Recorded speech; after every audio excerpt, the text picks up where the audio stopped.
Good morning, everyone. Do you have your cup of coffee for your Saturday stroll? Zoe's going to help us out today.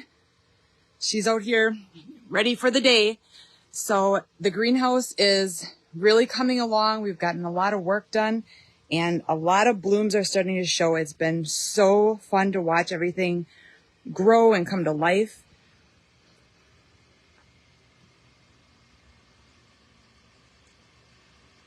These are the Calliope Large Magenta. So these geraniums are going to be a little bit bigger in size than the Rocky Mountains. They don't flower quite as much as the Rocky Mountains do, which is a variety of geranium, but they do get beautiful and for baskets. The sun is just peeking over the greenhouses, so it's starting to get nice and sunny and warm. And we're getting everything started along the day.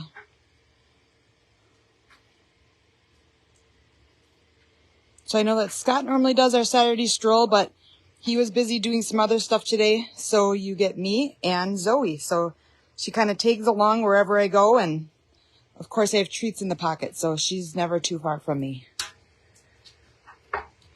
Look at those beauties. That is a Rocky Mountain pink geranium. And you can see it's like a bubblegum pink, and then it has that little bit of a white stripe through the center of it.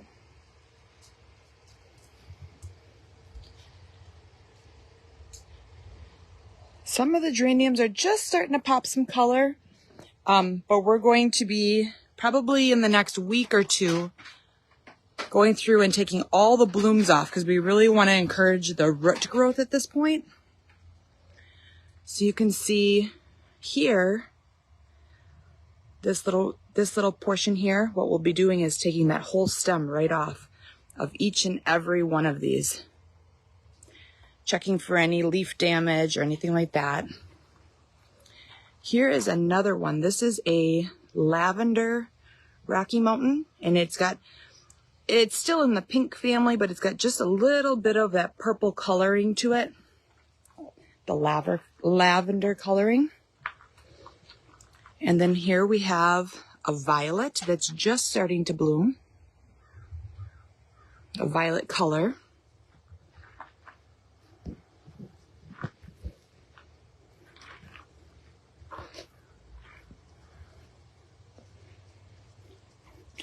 Going into the begonias, you can see how much they've grown already. It's just amazing how quick everything takes off once it gets from that plug stage into the actual pot stage. And even, each week as you follow us along, you'll be able to see just how quick that all starts flowering. Now, Scott put up these little sticky traps, and you can see that on there. And what he's doing with that is he's just trying to make sure that we don't have any gnats or bugs. What would happen is they would be caught on that, and then he would be able to determine, what's going on, or if we have a problem of any sorts. You can see there's nothing on there that's just hanging out. The bugs like the yellow color, so they tend to go to that. These here are the Beloved Peach begonias, and they are so dang cute. Look at that color. You can see it kind of two tones even. Can you see that one next to it?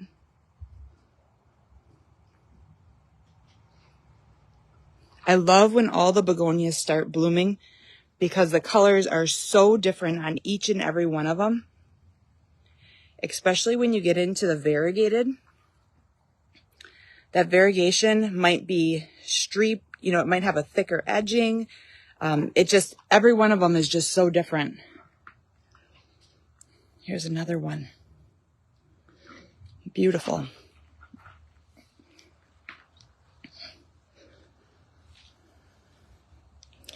More begonias. Oh, I love this. I would say if I had to name this flower, it's a begonia, but what would you name that color? To me, it's like fire and ice. There used to be in the flower shop a rose called a circus rose, and it had that same yellow with the orange tipping on it. And then, of course, all the vines we planted up, they keep going down, down, down, down, down, and they're starting to trail. The reason that we put those on the wall is because when they start cascading over, they're not interfering with the benches. The Thunbergia is just kind of hanging out. It's not growing too much yet, but once it starts going, it's going to start wrapping itself up along those trellises that we made in there. Very aggressive plant.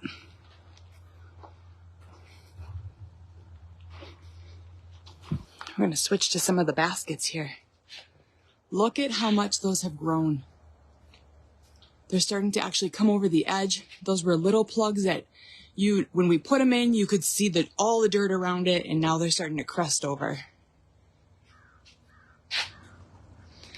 This one here is a mixture of the magenta and the royal velvet. That turns out to be a beautiful, beautiful basket. So everything's coming along. The growth seems to be, you'll see it one day and you'll say, oh, yep, it's growing. And then the next day you'll be like, what happened? It's like kids growing up. You just aren't sure what happened overnight. Here's a beautiful, isn't that cool? Amazing how that color is distributed. And every one is just about the same style. It just amazes me how the plant does that variegation and just keeps going with it. Lots of coleuses.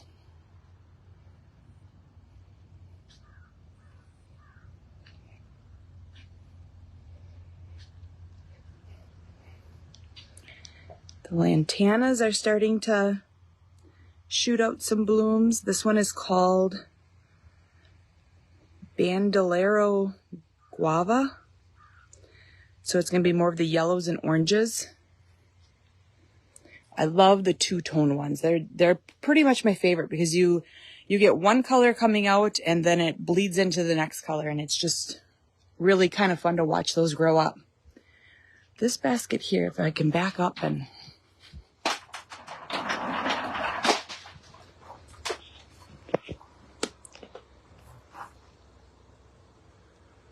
this is Bordeaux, and it's got that beautiful vining with the purples and the lavenders.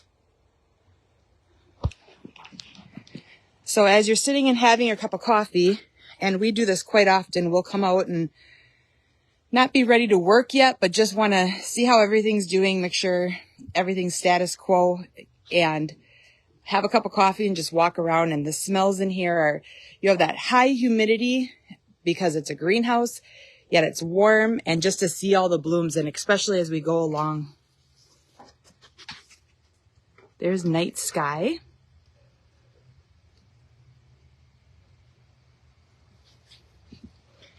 We do love our petunias, and you can see on the rails again, vines all the way down, up and down.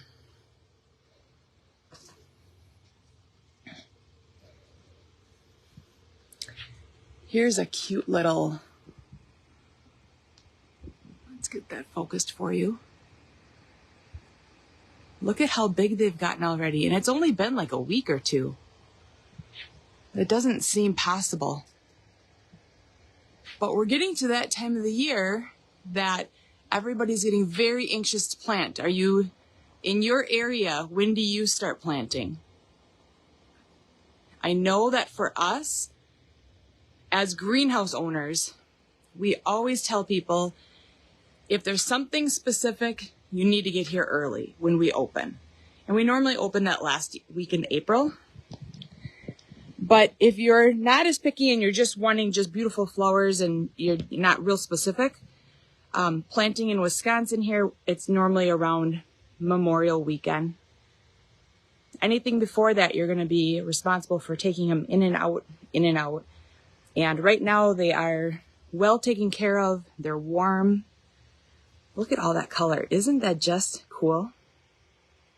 It just makes you happy.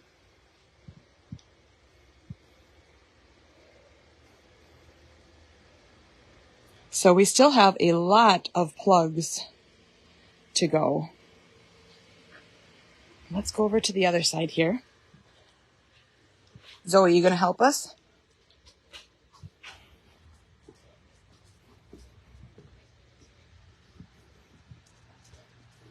So you can see up above all those geraniums all the way down. You got that fixed this week.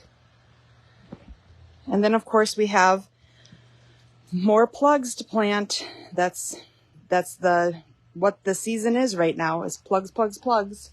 Before we were on baskets and now it's plugs.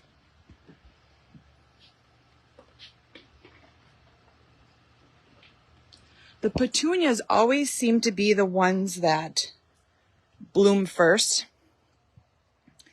And it's kind of that instant gratification for us. The gazanias are starting to grow up. Look how that guy is crusting over. I mean, he's starting to look more full. The thing with the baskets is they don't look very spaced out at this point. Or they do look spaced out at this point.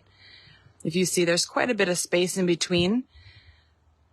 We have to do that because they are going to get huge, and we need to have that spaced out so they have room to grow and not get smushed together. These are bedding coleuses.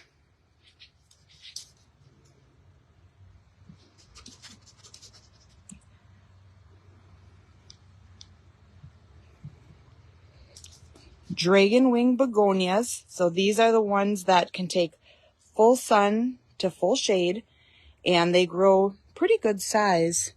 Let's see, on the tag it says height 12 to 15 inches, spacing 12 inches. So we love these, especially for when you're trying to get some height in a shaded planter. Those are a great option. Let's sneak in here and look at the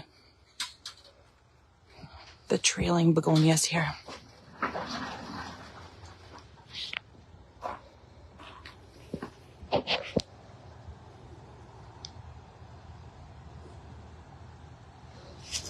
These will also get quite large, except for they won't get as tall.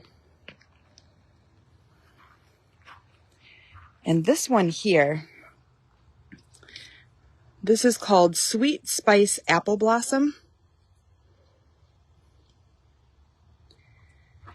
And I was hoping, it said that they would have just a little bit of a fragrance. And they do. They smell just like an apple blossom. Oh my goodness. If you like scents, like candles or such, definitely a must-have. If you do not like smells, you probably don't want that by your front door because it is very fragrant like an apple blossom. I was picking that out, and I'm so excited that it actually has the smell that it says it does.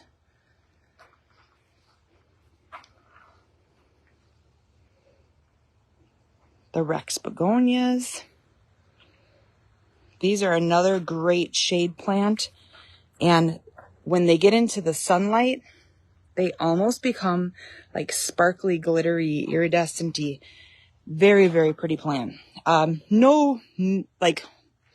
It kind of gets a little bit of a flower, but not a flower like a flowering plant. It's more greenery. The citronella. Let's take a peek in here. There's a basket up there. I see some flowers that I want to show you.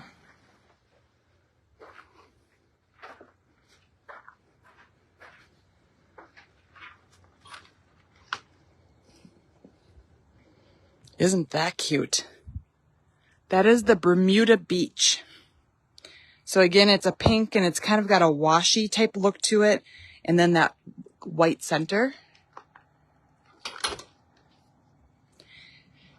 And you can see as I'm pushing these benches, there is a lot of soil on these benches. And that's how we maximize our greenhouse space is they're on rollers. And we can just take the whole line and just as easy as me one-handedly moving it.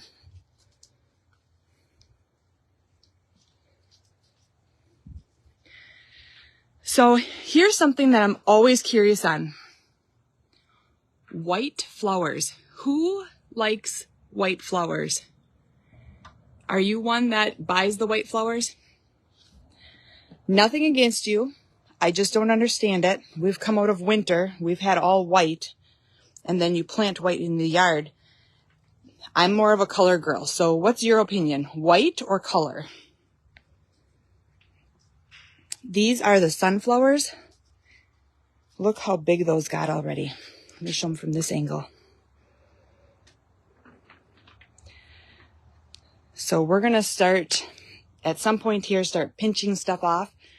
And what we're going to do is we're going to pinch the tops off so that they sprout out and they spread bigger and they don't get just that lanky look.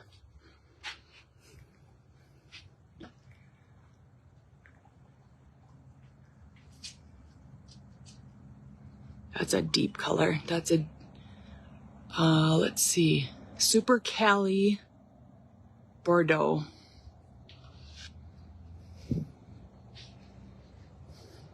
The fuchsia baskets are way back here in the corner and they still need to be hung. But the reason we put them way back here is you can see how much more shade at this time of the day there is compared to when we come out into this part. All of a sudden we start getting that sun. So we try to keep stuff where it grows best.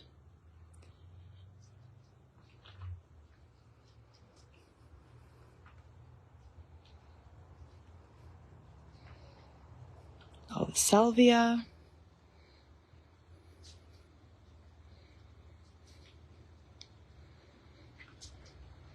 It's just exciting to see when certain ones start blooming.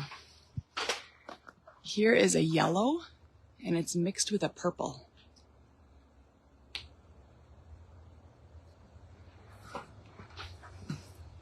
So as we do these strolls, you'll see how the stages of how everything grows. We'll start seeing color from the petunias first, and then everything will kind of start growing up, and then we'll start seeing all the rest of those colors, like the salvias and the osteosperm and the sunflowers and the dragon wings, you know, all that type of flowers. They start blooming just a little bit later. So these were Dusty Millers that we planted up yesterday. And these are dianthus. And dianthus are, some people consider them a perennial. They're not a perennial, they're an annual. Annual would be 1 year, perennial would be ongoing. The reason they're considered an annual is because they're not regrowing from a root or a bulb. It's the seed that gets thrown, kind of sprayed out from them. It's a really hardy seed, and sometimes a lot of times they'll just kind of replant themselves the next year. But we do sell them as an annual here. They're actually part of the carnation family. The lophos are really trailing over. I'm excited to see that. And when those start blooming, they get a little messy. So they kind of trail down, and then their petals go down into everything else below them. So we always have to keep that clean. Here's another really...